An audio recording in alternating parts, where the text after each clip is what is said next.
बाज़ दफ़ा इंसान को बड़ी गलतफ़हमी होती है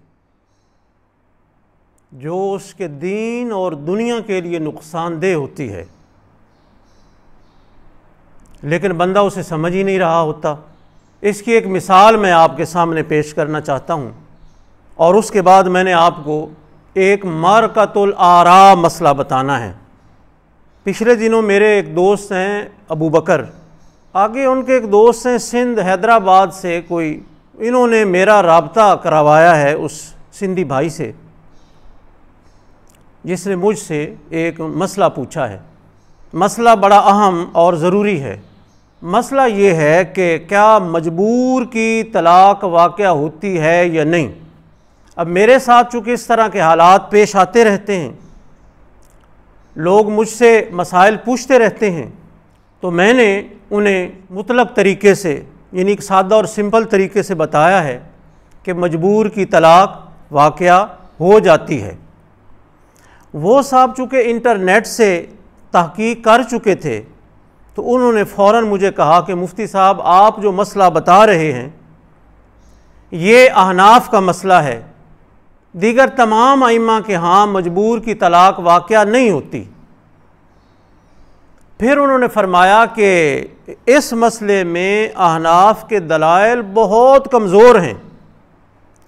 खैर उन्होंने मुझे कुरान करीम से एक आयत पढ़कर दलील देने की कोशिश की और मैंने उन्हें ये बात समझाई कि हमारा मुआशरा जिसे मजबूर कहता है, शरीयत की निगाह में वो मजबूर नहीं, शरीयत की निगाह में मजबूर और शख्स है,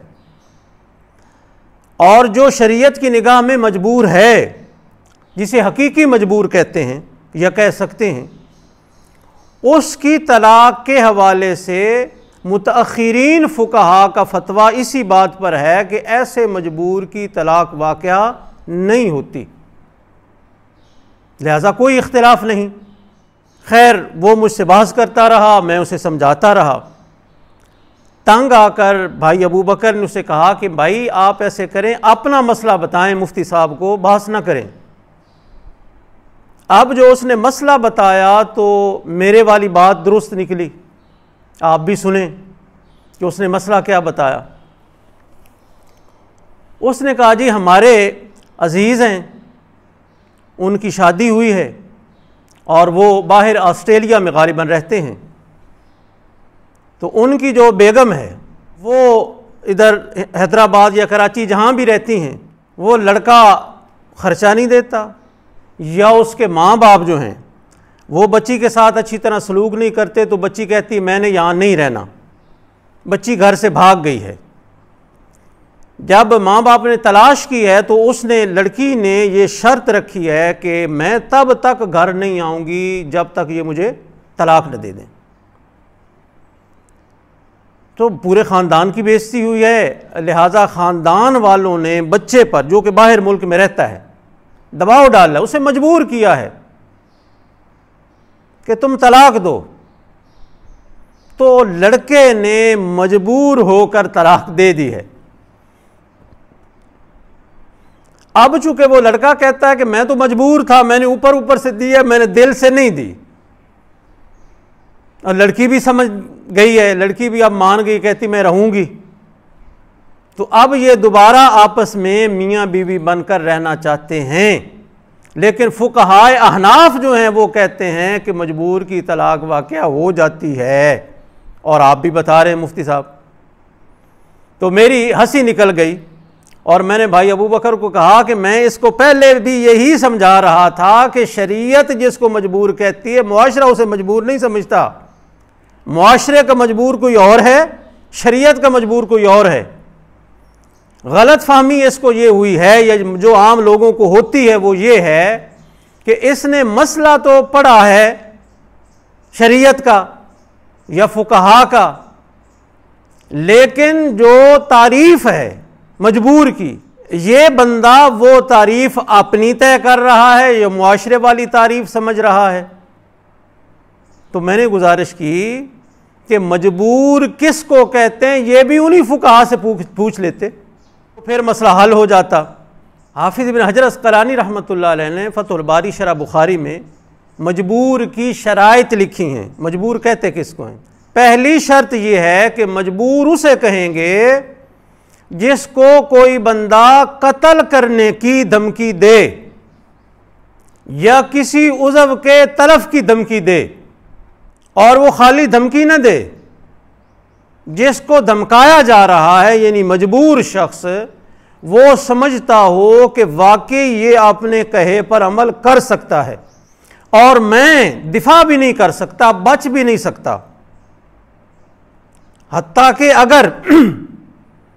कि अगर ये मजबूर या मामूर शख्स जो है जिसे धमकाया जा रहा है ये भागने पर कादिर हो, भाग सकता हो, अपना दिफा और बचाव कर सकता हो, तब भी इसे मजबूर नहीं समझा जाएगा।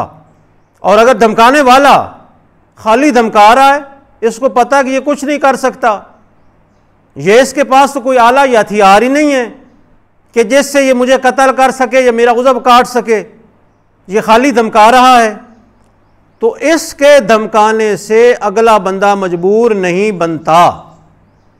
इसी तरह शराइत में यह भी लिखा हुआ है कि अगर डराने धमकाने वाला मजबूर करने वाला वक़्त दे कि फलां दिन तक तू ये काम कर ले वरना मैं तुझे मार दूंगा,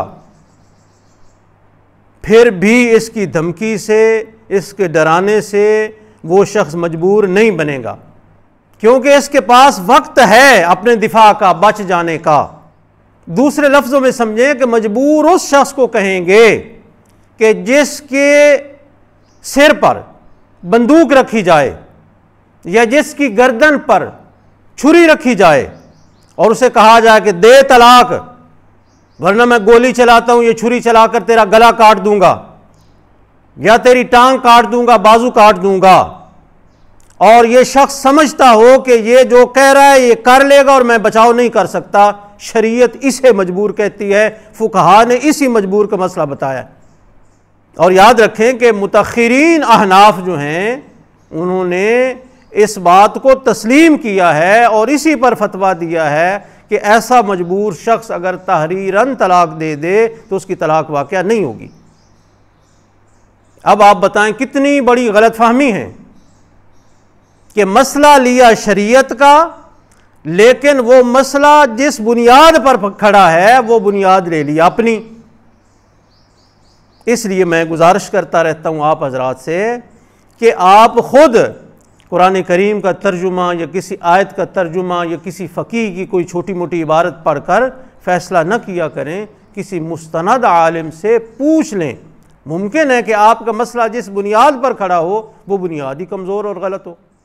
तो अल्लाह ताला हम सबको दीन समझने की और अमल की तौफीक अता फरमाए।